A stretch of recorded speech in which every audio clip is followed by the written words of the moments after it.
ओम नमो भगवते वासुदेवाय। जय श्री कृष्ण।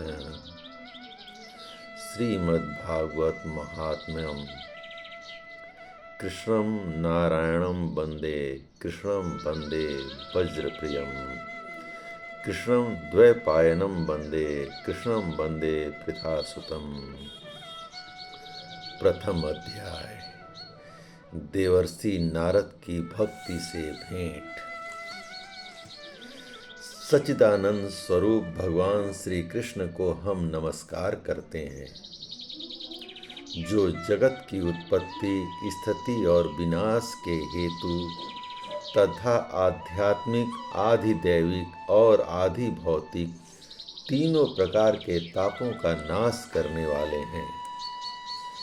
जिस समय श्री सुखदेव जी का यज्ञोपवीत संस्कार भी नहीं हुआ था तथा लौकिक वैदिक कर्मों के अनुष्ठान का अवसर भी नहीं आया था, तभी उन्हें अकेले ही संन्यास लेने के लिए घर से जाते देखकर उनके पिता व्यास जी विरह से कातर होकर पुकारने लगे,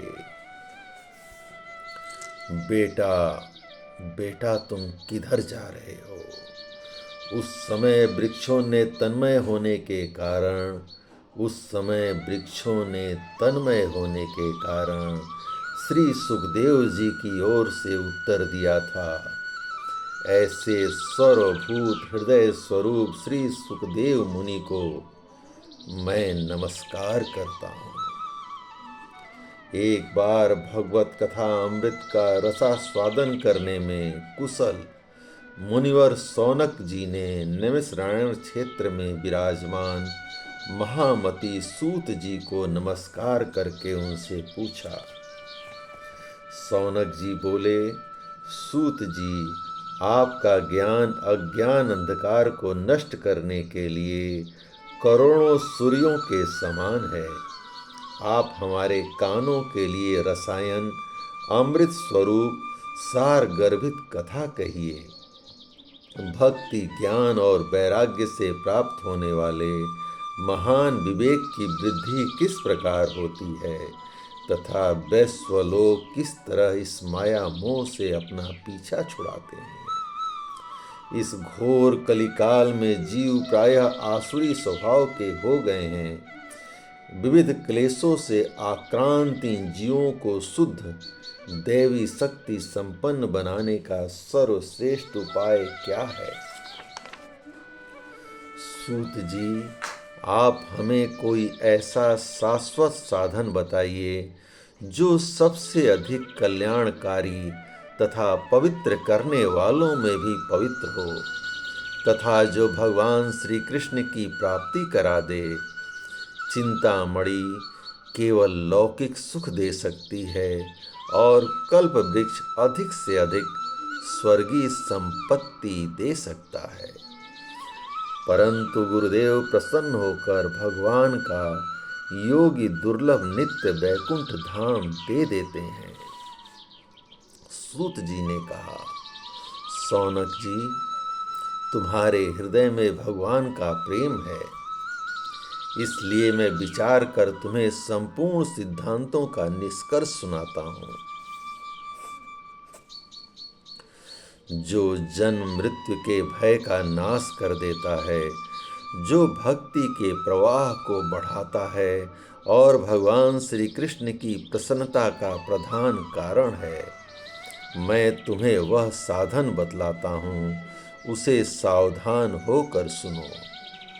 श्री सुखदेव जी ने कलयुग में जीवों के काल रूपी सर्प के मुख का ग्रास होने के त्रास का आत्यांतिक नाश करने के लिए श्रीमद्भागवत शास्त्र का प्रवचन किया है। मन की शुद्धि के लिए इससे बढ़कर कोई साधन नहीं है। जब मनुष्य के जन्म जन्मांतर का पुण्य उदय होता है, तभी उसे इस भागवत शास्त्र की प्राप्ति होती है। जब सुखदेव जी राजा परीक्षित को यह कथा सुनाने के लिए सभा में विराजमान हुए, तब देवता लोग उनके पास अमृत का कलश लेकर आए। देवता अपना काम बनाने में बड़े कुशल होते हैं, अतः यहाँ भी सबने सुखदेव मुनि को नमस्कार करके कहा, आप यह अमृत लेकर बदले में हमें कथा अमृत का दान दीजिए। इस प्रकार परस्पर विनिमय हो जाने पर राजा परीक्षित अमृत का पान करें और हम सब श्री भगवत स्वरूप अमृत का पान करेंगे। इस संसार में कहाँ कांच और कहाँ महामूल्य मणि तथा कहाँ सुधा और कहाँ कथा। श्री सुखदेव जी ने यह सोचकर उस समय देवताओं की हंसी उड़ा दी। उन्हें भक्ति शून्य कथा का अनाधिकारी जानकर कथा अमृत का दान नहीं किया। इस प्रकार यह श्रीमद् भागवत की कथा देवताओं के लिए भी दुर्लभ है। पूर्व काल में श्रीमद् भागवत के श्रवण से ही राजा परीक्षित की मुक्ति देखकर ब्रह्मा जी को बड़ा आश्चर्य हुआ था। उन्होंने सत्यलोक में तराजू बांधकर सब साधनों को तौला, अन्य सभी साधन तौल में हल्के पड़ गए। अपने महत्व के कारण भागवत ही सबसे भारी रहा। यह देखकर सभी ऋषियों को बड़ा विस्मय हुआ। उन्होंने कलयुग में उस भगवत रूप भागवत शास्त्र को ही पढ़ने सुनने से तत्काल मोक्ष देने वाला निश्चय किया। सप्ताह विधि से श्रवण करने पर यह निश्चय भक्ति प्रदान करता है। पूर्व काल में इसे दयापरायण सनकादि ने देवर्षि नारद को सुनाया था। यद्यपि देवर्षि ने पहले ब्रह्मा जी के मुख से इसे श्रवण कर लिया था, तथापि सप्ताह श्रवण की विधि तो उन्हें सनकादिक ने ही बताई थी। सौनक जी ने पूछा, संसारिक प्रपंच से मुक्त एवं विचारशील नारद जी का सनकादि के साथ संयोग कहाँ हुआ और विधि विधान के श्रवण में उनकी प्रीति कैसे हुई?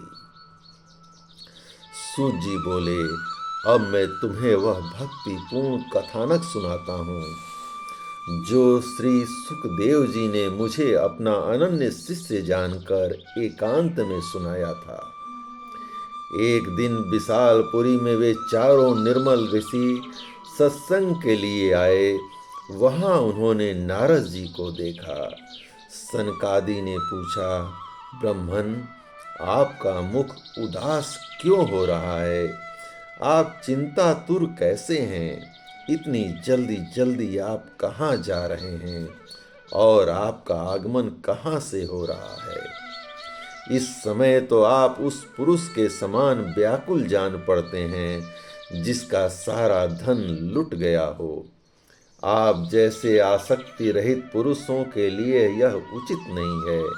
इसका कारण बताइए। नारद जी बोले, मैं सर्वोत्तम लोक समझकर पृथ्वी में आया था।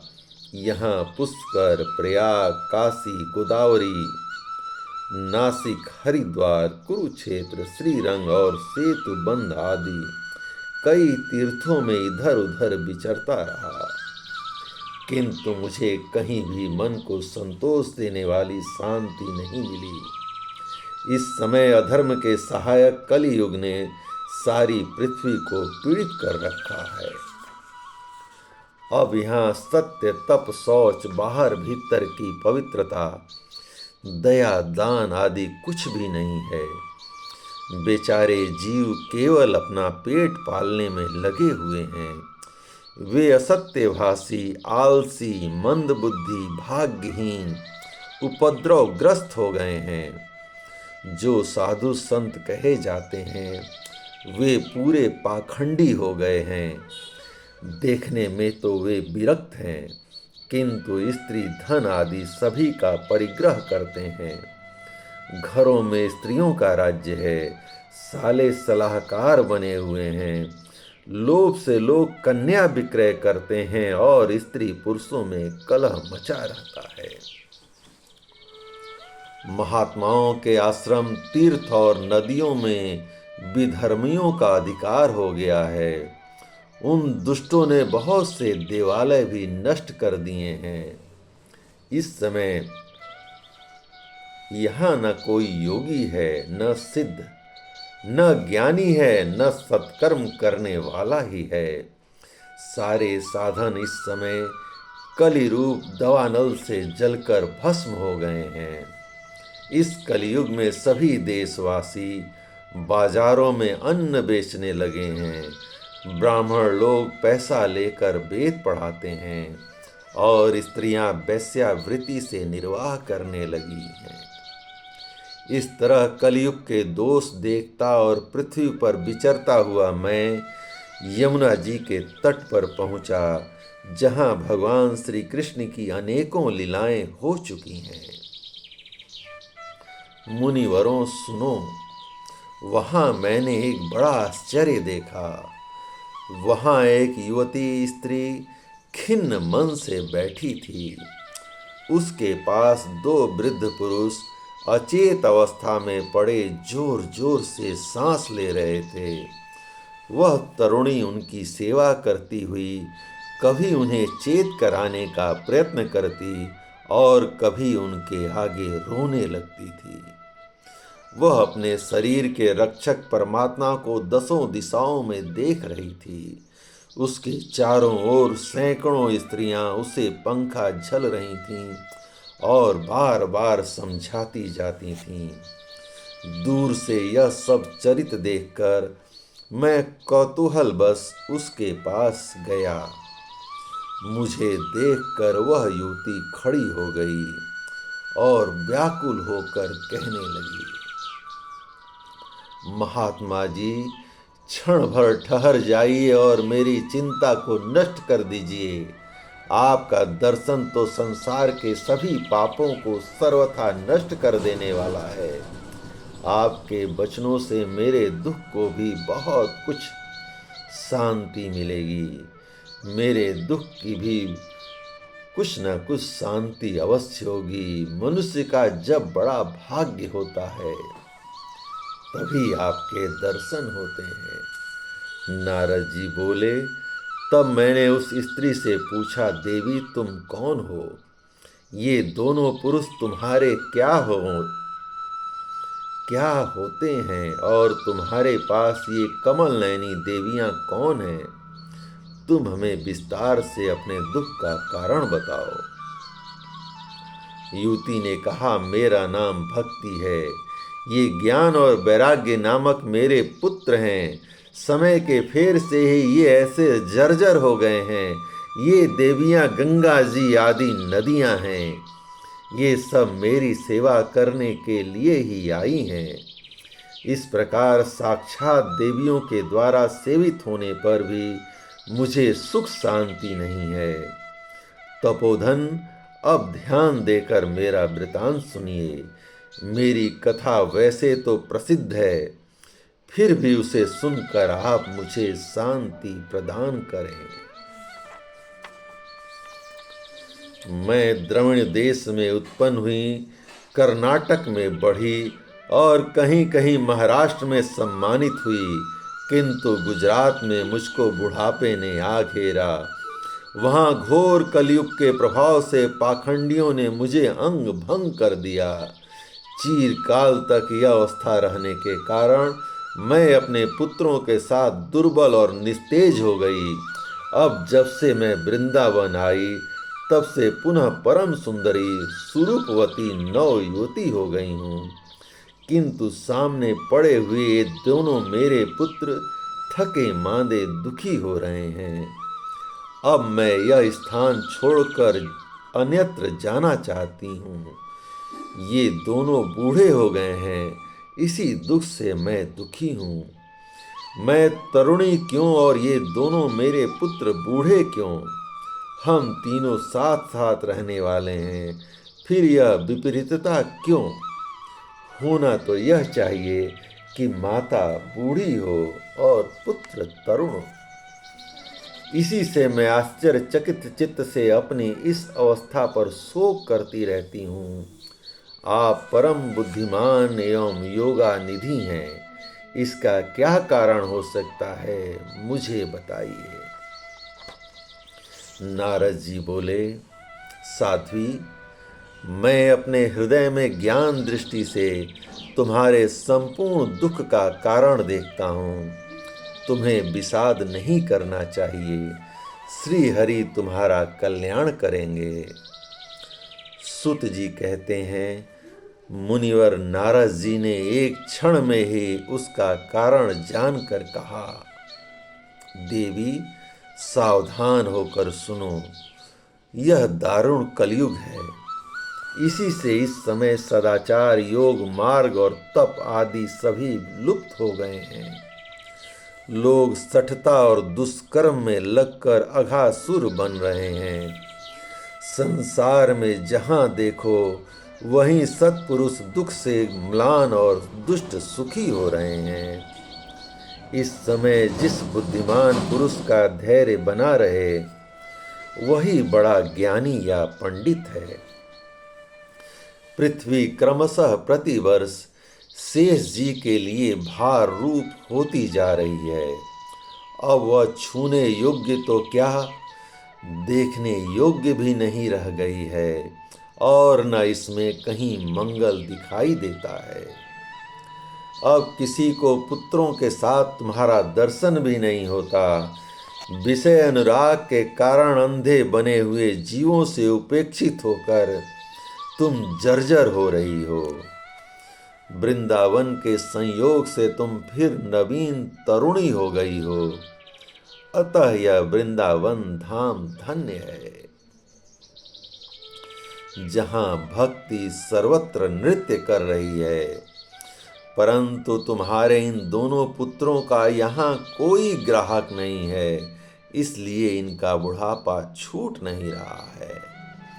यहाँ इनको कुछ आत्म सुख, भगवत स्पर्श जनित आनंद की प्राप्ति होने के कारण ये सोते से जान पड़ रहे हैं।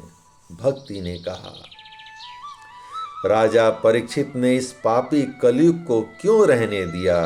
इसके आते ही सब वस्तुओं का सार न जाने कहाँ चला गया। करुणामय श्री हरि से भी यह धर्म कैसे देखा जाता है। मुने, मेरा यह संदेह दूर कीजिए। आपके वचनों से मुझे बड़ी शांति मिल रही है। नारद जी बोले, बाले, यदि तुमने पूछा है तो प्रेम से सुनो। हे कल्याणी, मैं तुम्हें सब बताऊंगा और तुम्हारा दुख दूर हो जाएगा। जिस दिन भगवान श्री कृष्ण इस भूलोक को छोड़कर अपने परम धाम को पधारे, उसी दिन से यहाँ संपूर्ण साधनों में बाधा डालने वाला कलयुग आ गया। दिग्विजय के समय राजा परीक्षित की दृष्टि पड़ने पर कलयुग दीन के समान उनकी शरण में आया। भ्रमर के समान सारग्राही राजा ने यह निश्चय किया कि इसका वध मुझे नहीं करना चाहिए, क्योंकि जो फल तपस्या, योग एवं समाधि से भी नहीं मिलता, कलयुग में वही फल श्री हरि कीर्तन से भली भांत मिल जाता है। इस प्रकार सारहीन होने पर भी उसे एक ही दृष्टि से सारयुक्त देखकर उन्होंने कलयुग में उत्पन्न होने वाले जीवों के सुख के लिए इसे रहने दिया था। इस समय संसार लोगों के कुकर्म में प्रवृत्त होने के कारण सभी वस्तुओं का सार निकल गया है और पृथ्वी के सारे पदार्थ बीजहीन भूसी के समान हो गए हैं। ब्राह्मण केवल अन्न धनादि के लोभ बस घर घर एवं जन धन की भगवान कथा सुनाने लगे हैं, इसलिए कथा का सार चला गया है। ध्यान दें, ब्राह्मण केवल अन्न धन आदि के लिए लोभ बस घर घर एवं जन जन को भागवत की कथा सुनाने लगे हैं, इसलिए कथा का सार चला गया है। जय श्री कृष्ण। तीर्थों में नाना प्रकार के अत्यंत घोर कर्म करने वाले नास्तिक और नारकी पुरुष भी रहने लगे हैं। इसलिए तीर्थों का भी प्रभाव जाता रहा है।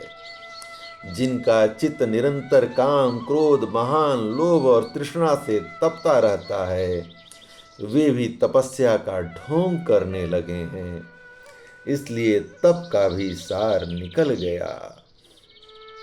मन पर काबू न होने के कारण तथा लोभ, दंभ और पाखंड का आश्रय लेने के कारण एवं शास्त्र का अभ्यास न करने से ध्यान योग का फल मिट गया। पंडितों की यह दशा है कि वे अपनी स्त्रियों के साथ पशु की तरह रमण करते हैं। उनमें संतान पैदा करने की ही कुशलता पाई जाती है। मुक्ति साधना में वे सर्वथा अकुशल हैं। संप्रदाय अनुसार प्राप्त हुई वैष्णवता भी कहीं देखने में नहीं आती। इस प्रकार जगह जगह सभी वस्तुओं का सार लुप्त हो गया है। यह तो इस युग का स्वभाव ही है, इसमें किसी का दोष नहीं है। इसी से पुंडरीकाक्ष भगवान बहुत समीप रहते हुए भी यह सब सह रहे हैं। सुत जी कहते हैं, सौनक जी, इस प्रकार देवर्षि नारद के वचन सुनकर भक्ति को बड़ा आश्चर्य हुआ। फिर उसने जो कहा सुनिए। भक्ति बोली, देवर्षि आप धन्य हैं।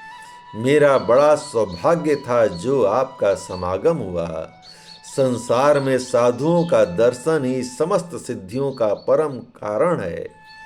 आपका केवल एक बार का उपदेश धारण करके कयाधु कुमार प्रहलाद ने माया पर विजय प्राप्त कर ली थी।